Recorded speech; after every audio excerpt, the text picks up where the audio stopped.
Raider Nation, what's going on? It's Mitchell Renz here, host of the Raiders Report, and coming up on today's show, we're going to be looking at the top storylines, the top trending topics going into the Raiders' Week 4 game up against the Chicago Bears. Now, I wouldn't be able to do today's show if it wasn't for our awesome sponsor, Panda Sups.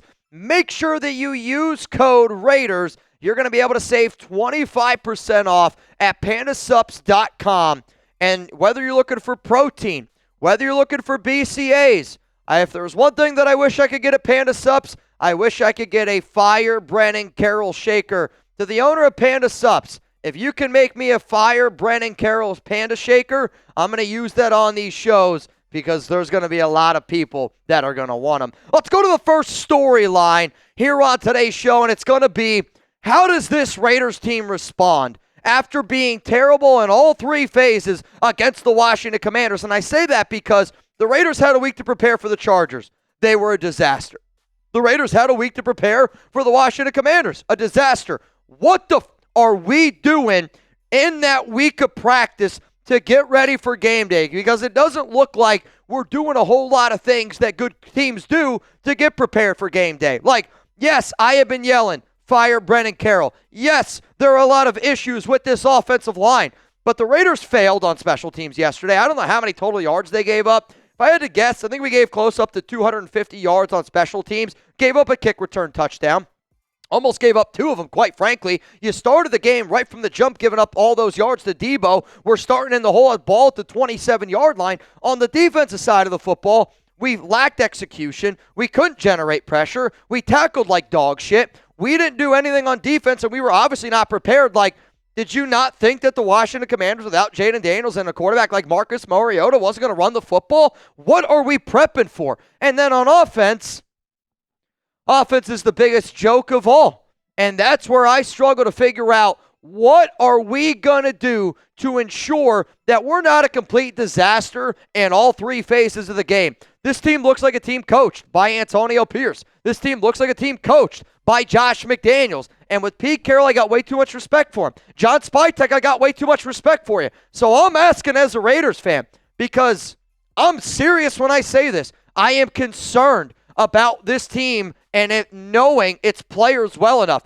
Prove to me that I'm wrong. Prove to the nation that we're moving in the right direction. But I want to see a practice this week, and I want to see a bunch of Raiders players fired up to wear that jersey. Because if you lay another egg at home at Allegiant Stadium, then I don't know what we're going to do next. Quite frankly, I'm afraid to even realize what we could do next. If there's one thing that I do know, though, Raider Nation deserves better. And if you believe in that statement, subscribe to the Raiders Report. The reason why I want you to subscribe to the Raiders Report is this. I wore this t-shirt for a reason.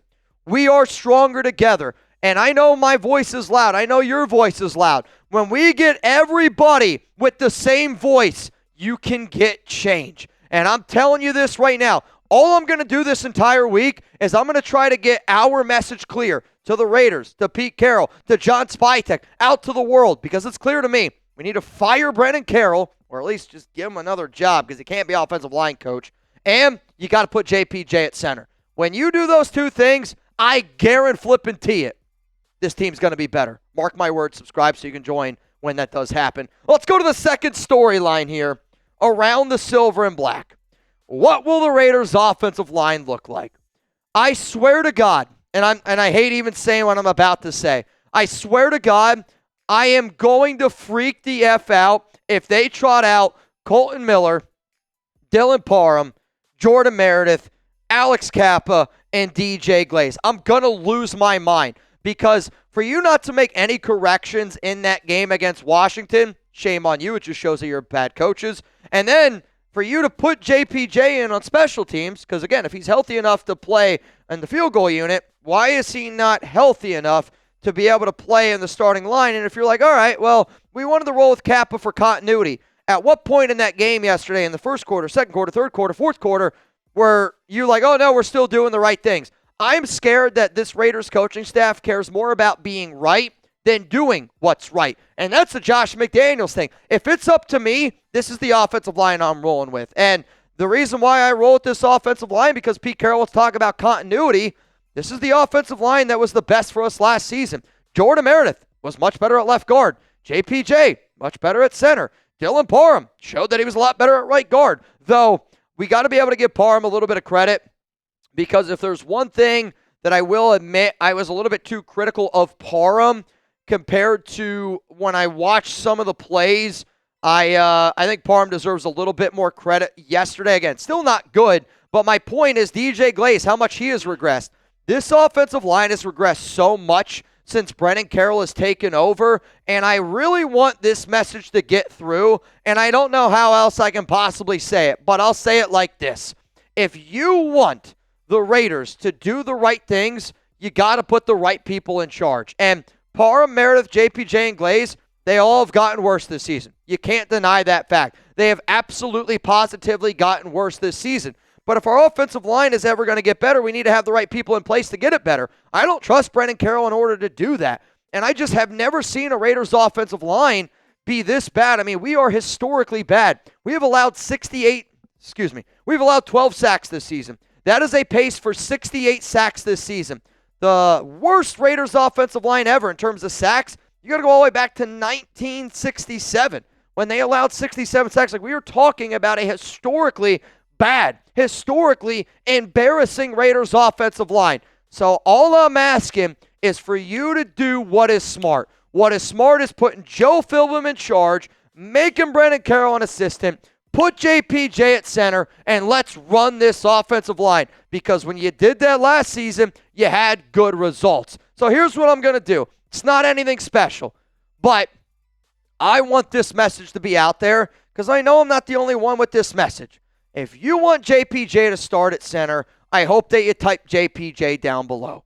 And I hope that when you see people saying things like, oh, Pete Carroll spoke to the media on Monday, and he said that he wants to play JPJ at right guard, and they want to keep Meredith at center. It's a dumb statement to make, Pete. I'm just going to tell you that. I'm not calling you a dumb man. I'm saying the statement you're making is dumb. And what I'm worried is you're listening to your son, Brennan, because I don't think Joe Philbin would do those things because he proved last season that when you put JPJ at center and you put Meredith at guard and you put Parham at right guard and you put DJ Glaze at right tackle, it's the best offensive line equation that you can put out there with the pieces that we have. Just do the logical thing. It's not rocket science. I'm just asking you to play the best players at their proper positions. Let's go to the third storyline here, and it's will Tre Tucker continue to be a focal point? And I say this because Tucker deserves more opportunities. He had 9 targets yesterday, 8 catches, 145 yards, 3 touchdowns. He was able to get open on third down. He was able to stretch the field vertically. You're able to use a lot in pre-snap motion. To me, I want more Tre Tucker. I need more Tre Tucker in this Raiders offense because he's the one that adds right now a little bit of that pre-snap confusion. And when you have to respect his speed, you're also going to be able to see where the defense is going to go. Because right now what defenses are doing is they're bringing 4, they're dropping 7, they're playing cover 2, and they're saying take the underneath route. Oh, you can't take the underneath route? Why can't they do it? Because the offensive line can't block long enough. Because Chip Kelly's stringing up plays that are going all the way down the field. We are so out of sync right now, and it starts up front. There's no doubt about it because we can't properly evaluate our players. But I want to see more Tre Tucker, and I just want to see him get more opportunities. I don't care if that's running the ball. I don't care if that's passing the ball. Tre Tucker needs more opportunities, and after yesterday's game, it's very, very clear to me. We got a few more storylines coming up here in just a moment, but today's show presented by Panda Supps. Whether you need protein, pre-workout, maybe a little bit of BCAAs to help really get your body going on a morning after a Raiders game, if you feel a little bit hungover, take a scoop of the BCAAs. It's going to help your body get rehydrated. You're going to feel a lot better. If you're somebody where you need help falling asleep, if you need somebody where you need a little bit of extra help getting up in the morning for that workout, taking some pre-workout is going to help you do that. If you need to get your hands on some of their brand new premium whey protein isolate, guess what? Code Raiders, 25% off at pandasupps.com. If you spend over $99, you're going to get free shipping if you live in the U.S. If you spend over $125, you're going to get free creatine and free shipping if you live in the U.S. It's pandasupps.com. That link is going to be available down in the comments, down in the description of today's show. Huge, huge shout out to my guy from Panda for always hooking us up here. And I will admit this, if you're also tired, sick and tired of the Raiders, and you feel like you got that crash in the middle of the day, take a scoop of those nootropics. They're going to lock you in because it's wakes up your mind, where caffeine sometimes wakes up your body. Let's go to the fourth storyline here going into week 4, and it's what is the health status of Raiders tight end Michael Mayer? Pete Carroll was unable to give an update on Mayer. If I had to guess, I don't have a lot of confidence that he's going to be ready to go this week, just because the concussion protocol does take some time. The Raiders are also just extra, we'll say, they're going to play it a little extra safe with Michael based on what happened last season with him and his mental health. So to me, I think Mayer is going to have to be like literally 100% healthy. And I think they're going to take it a little bit slow with him. What I don't want to see, though, is I don't want to see us totally throw away our 12 personnel. Because I do think the Raiders, when they run out of 12 personnel, this is a good offense when they do it. So Ian Thomas has got to be able to step up here a little bit. Obviously, I'm hoping that Mayer is going to be 100% healthy and ready to go. But you're going up against the Chicago Bears team that they got a lot of mojo going right now. And that's a team that they're going to try to bring the pressure. They're going to try to bring the house. Obviously, I hope Mayer is okay, and I hope that you guys show Mayer a little bit of love. Again, today, I'm not going to ask for too much because I don't feel like I'm asking for too much for them to put JPJ at center and them to move on from Brandon Carroll. But from you guys, I just want y'all to show JPJ some love, and I want y'all to show Michael Mayer a little bit of love as well because, seeing him go out yesterday was a little bit difficult to see, quite frankly. So if you guys could, throw those 87s down below. Because when you see a player kind of get knocked down, now he was able to run off the field on his own power. But to me, having Mayer out there is important because when we run 12 personnel, we are a better offense. And I just want to see us continuously running 12 personnel instead of running the pistol, running our offensive sets the same way over and over and over again and expecting a different result. The fifth and final storyline is going to be the one that the media gravitate towards, and that is, how will Pete Carroll and Geno Smith and the Raiders look compared to Ben Johnson, Caleb Williams, and the Chicago Bears? And I say that because, Ben Johnson was a coach, that the Raiders were really interested in. Johnson obviously ended up picking Chicago, and they obviously ended up picking Caleb Williams because, you wanted the opportunity to work with him. But here's the thing. I have already talked about Pete over Ben Johnson. I don't want to have to go back on my word there. And Caleb has looked much better over the past few weeks. 715 yards, 7 touchdowns, 1 interception. But I also think that Caleb Williams also is very similar to Justin Herbert in the idea of confident Caleb, scary quarterback. Not confident Caleb, not a very scary quarterback. So if you're the Raiders, you got to be able to draw up plays and figure out ways that you can rattle him, get some pressure on him. But also at the same time, Chicago has done a really good job this offseason with their interior offensive line. They are going to be able to pass protect. They're going to be able to block. The Raiders got to find a way to be able to get home because that's going to be the big story in this game.